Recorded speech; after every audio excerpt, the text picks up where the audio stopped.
क्या हुआ तेरा वादा राजनीति में वादों और इरादों की बड़ी अहम भूमिका होती है और जब जब चुनाव आते हैं तो राजनीतिक दल के नुमाइंदे भी यहाँ पर बड़े बड़े वादे जनता से करने लगते हैं। एक बार फिर वादों को सुनने की समझने की बारी आई है क्योंकि लोकसभा चुनाव में जनता चुनने वाली है देश की नई सरकार। एमपी न्यूज की इस खास पेशकश में आप सभी दर्शकों का बहुत बहुत स्वागत है। मैं हूं महेंद्र सिंह और यहाँ पर कांग्रेस का घोषणा पत्र जारी हो चुका है, यानी कि राहुल गांधी ने वादों की फहरिस्त की पोटली खोल दी है और इस पोटली में अब निकले हैं कई ऐसे अहम पहलू जो कहीं ना कहीं जनता के सामने हैं और जनता की कसौटी पर है देश की वर्तमान मोदी सरकार। क्या देश की जनता का मूड मोदी सरकार के पक्ष में है या फिर वो कांग्रेस को एक मौका देने के मूड में है? ये तमाम पहेली है। इसका हल तो जो है हमें 23 मई की तारीख को ही मिल पाएगा, लेकिन उससे ठीक पहले कांग्रेस के घोषणा पत्र में कई बड़े अहम पहलू निकल कर आए हैं, जहां कांग्रेस के राष्ट्रीय अध्यक्ष राहुल गांधी ने ऐलान किया है कि वो गरीबों को न्याय के तहत 72,000 रुपए सालाना देंगे यदि सरकार में आए। और इसी के साथ साथ उन्होंने ऐलान ये भी किया है कि किसानों के लिए अलग से बजट का ऐलान किया जाएगा, प्रावधान किया जाएगा। वहीं कुछ ऐसे किसान हैं जो कि कर्ज के चलते दबे हुए हैं, उन्हें कर्ज के दौरान या कहा जाए कर्ज भरने में लेट लतीफे के दौरान किसी भी तरह के आपराधिक मुकदमे का सामना नहीं करना पड़ेगा। वहीं उन्होंने एक और संकेतों में बात कह दी है और अपने घोषणा पत्र में बड़ा ऐलान कर दिया है कि अब देश का युवा 3 सालों तक अपने नए कारोबार के लिए किसी भी तरह की अनुमति यदि नहीं लेता है तो उसे आने वाली कांग्रेस की नई सरकार पूरा अवसर देगी अपने कारोबार को बढ़ाने का। लेकिन ये जो तमाम वादों की पोटली है और जो तमाम वादे हैं, इसकी फहरिस्त में कितनी जान है और क्या वाकई में ये राहुल गांधी के जो वादे हैं ये जनता के कानों तक पहुंच पाएंगे और जनता इन पर भरोसा दिखाएगी? सबसे पहले आपको दिखाते हैं कि वो कौन सी खास बातें हैं जो कि कांग्रेस के घोषणा पत्र में सतही तौर पर नजर आती है।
चलिए अब आपको सीधे लिए चलते हैं राजधानी दिल्ली, जहां पर किस तरह से कांग्रेस के राष्ट्रीय अध्यक्ष राहुल गांधी ने अपने तमाम वादों की पोटली को यहां पर खोला है और क्या वाकई में जनता का दिल जीत लिया है कांग्रेस के घोषणा पत्र में, या अब भी जनता को बीजेपी के घोषणा पत्र का है बेसब्री से इंतजार? ये तमाम राज हैं। आने वाले दिनों में पता चलेगा कि किसके वादों में कितना है दम और वाकई में किसके घोषणा पत्र को जनता यहां पर स्वीकार करती है। तो जरा यहां पर सुन लेते हैं क्या कहना है राहुल गांधी का।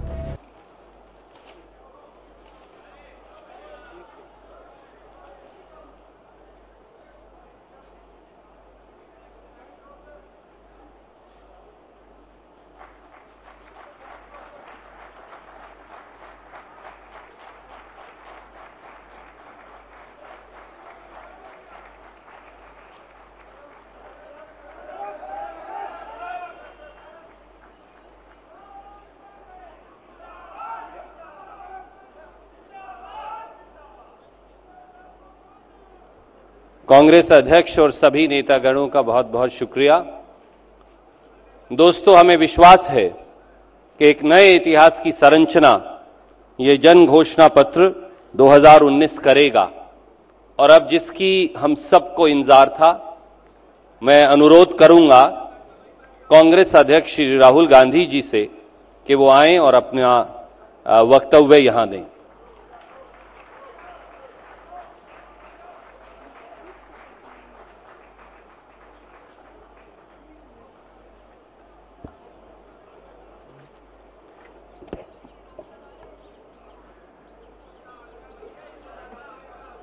Sonia Gandhi ji, Manmohan Singh ji, Antony ji,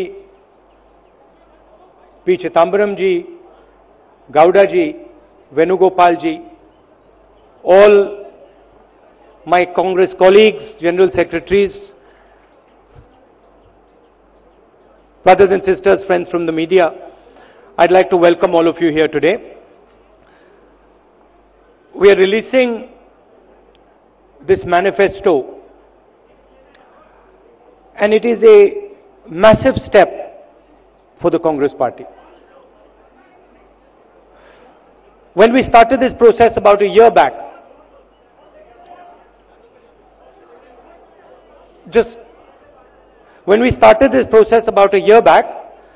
I spoke to Mr. Chidambaram, Mr. Gowda, and I gave them two instructions. I said this is not to be a manifesto made in closed rooms. I understand that the Congress party has a lot of expertise, but this manifesto should reflect the wishes of the people of India. That was the first point. And the second point I said was, whatever is going to be in this manifesto has to be truthful. I do not want a single thing in this manifesto that is a lie, because we have been hearing large numbers of lies spoken every day by our Prime Minister. So I'm happy to say that after over a year of work, they have delivered on both those promises. They have delivered the voice of the people, and I know that because the moment we speak about things that are in the manifesto, there is an immediate resonance from the people. चलिए अब आगे बढ़ते हैं। पूरे घोषणा पत्र पर कैसे एमपी न्यूज की एडिटोरियल टीम ने सर्जरी की है और वो कौन से पहलू हैं जो कि एमपी न्यूज के दर्शकों के लिए जानना है बेहद जरूरी। तमाम जानकारियों को लेने के लिए हम जुड़ते हैं एमपी न्यूज के रिपोर्टर राहुल पटेल से।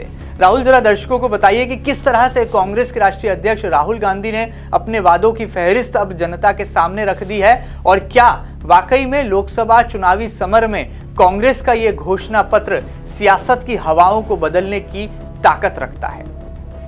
जी निश्चित तौर पर महन जी, आज राजधानी दिल्ली में कांग्रेस सुप्रीमो राहुल गांधी ने मिशन 2019 के लिए मैनिफेस्टो लॉन्च किया है, जिसका नाम जन आवाज दिया है, और इस पर टैगलाइन दिए हम निभाएंगे। जी हां, इन्हीं टैगलाइन और इस मैनिफेस्टो के साथ में मिशन 2019 के लिए कांग्रेस ने अपना मैनिफेस्टो लॉन्च कर दिया है। इस मौके पर तमाम वो बड़े नेता मौजूद रहे कांग्रेस के। अगर हम बात करें यूपीए की अध्यक्ष सोनिया गांधी, पूर्व प्रधानमंत्री मनमोहन सिंह, पूर्व वित्त मंत्री पी चिदम्बरम जैसे तमाम वो बड़े चेहरे मौजूद रहे, उनकी मौजूदगी में कांग्रेस सुप्रीमो राहुल गांधी ने मिशन 2019 के लिए अपना मैनिफेस्टो लॉन्च कर दिया। मैं आपको बताना चाहूंगा, जिस प्रकार पहले ही लॉन्च बता दिया था, ऐलान कर दिया था कि न्याय योजना के तहत 72,000 प्रति साल जो गरीब है उनके अकाउंट में पैसे डाले जाएंगे। इस तरह की घोषणा राहुल गांधी पहले ही कर चुके थे, लेकिन मैनिफेस्टो में जो पॉइंटर्स हैं, जो गौर करने वाली बात है इस पूरे मैनिफेस्टो में,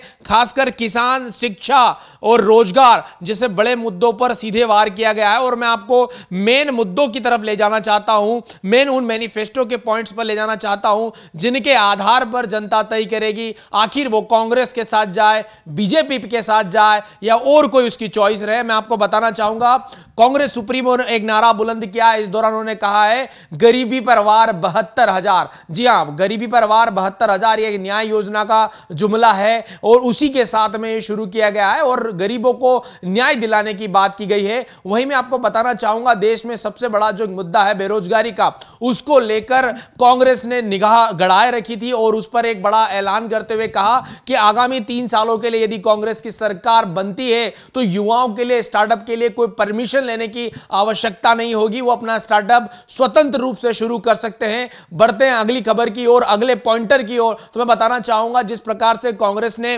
मनरेगा की एक बड़ी योजना शुरू की थी, जो योजना थी उसके तहत 100 लोगों 100 दिन का रोजगार गारंटेड मुहैया करा जाता था। अब इसको बढ़ाकर 150 दिन किया गया है, यानी 50 दिन का इसमें इजाफा किया गया है। बढ़ते हैं अगली जो है घोषणा की ओर, अगले मुद्दे की ओर। तो मैं बताना चाहूंगा, किसानों के लिए सेपरेट बजट बनाने की बात कही है। एक बड़ा मुद्दा है, देश की 70% आबादी आज भी गांव में निवास करती है और मैक्सिमम किसान है और किसान ही देश की दशा और दिशा तय करता है। ऐसे में कांग्रेस ने इसी को मद्देनजर रखते हुए एक किसानों पर फोकस किया है और किसानों को सेपरेट बजट, जिस प्रकार से रेलवे बजट सेपरेट आता है उसी तर्ज पर अब किसान का बजट भी सेपरेट आएगा। बढ़ते हैं अगले पॉइंट की तरफ और अगले युग है कि एक चुनावी अपने घोषणा की तरफ। तो उन्होंने सबसे बड़ी बात कही है शिक्षा की। शिक्षा, जी हां, शिक्षा एक ऐसी चीज है जिससे यदि शिक्षित होगा देश तभी आगे बढ़ेगा। तो इस पर फोकस करते हुए शिक्षा के लिहाज से कहा गया है कि देश की जीडीपी का 6% शिक्षा पर इस्तेमाल किया जाएगा। यानी निश्चित तौर पर शिक्षा को फोकस करके देश के आगामी दिनों की दशा दिशा तय करने की बात कही है। वहीं किसानों के दौरान जब कर्ज नहीं चुकाया जाता तो उन्हें जेल में डाल दिया जाता है, उन पर क्रिमिनल ऑफेंस चला जाता है। तो राहुल गांधी ने ऐलान किया है कि जैसे ही कांग्रेस की सरकार आएगी तो जिस प्रकार से क्रिमिनल ऑफेंस है इसको सिविल ऑफेंस किया जाएगा। अब किसी किसान की कर्ज नहीं देने पर गिरफ्तारी नहीं होगी। यानी कुल मिलाकर शिक्षा, रोजगार, युवा और किसान पर पूरा फोकस रहा। वहीं गरीब के लिए न्याय की योजना की बात कही। गरीबी परिवार 72,000 का जो पूरा नारा है बुलंद करते हुए नजर आए। तो मैं आपको बताना चाहूंगा बहन जी, ओवरऑल अगर इस पूरे चुनावी जन आवाज की बात करें, हम निभाएंगे मैनिफेस्टो की जो एक टैगलाइन दी है उसमें साफ तौर पर यह बताने की कोशिश की गई है, जनता को विश्वास दिलाने की दी गई है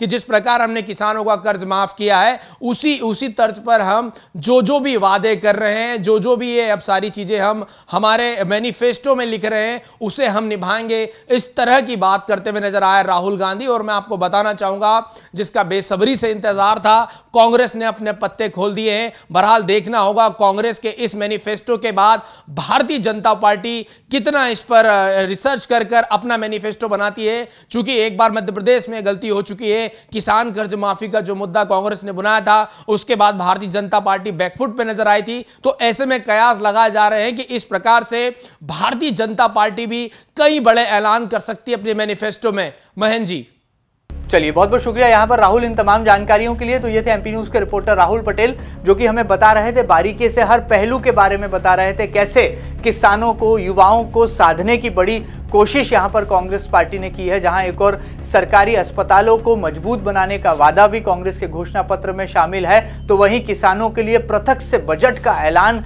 करने की बात भी कांग्रेस के घोषणा पत्र में शामिल की गई है। वहीं इसी के साथ साथ बड़ा ऐलान है कि देश के गरीबों के खाते में 72,000 रुपए सालाना कांग्रेस पार्टी देगी यदि वो केंद्र में सरकार में आई। तो अब देखने वाली बात है कि इन तमाम चुनौतियों को पार करके कैसे कांग्रेस पार्टी अपनी इन तमाम बातों को जो है जनता जनार्दन के मन तक, उनके दिलों तक पहुंचा पाती है। एमपी न्यूज की इस खास पेशकश में फिलहाल इतना ही। ताजा तरीन खबरों के लिए आप कहीं मत जाइएगा, लगातार देखते रहिएगा आपका अपना न्यूज चैनल एमपी न्यूज।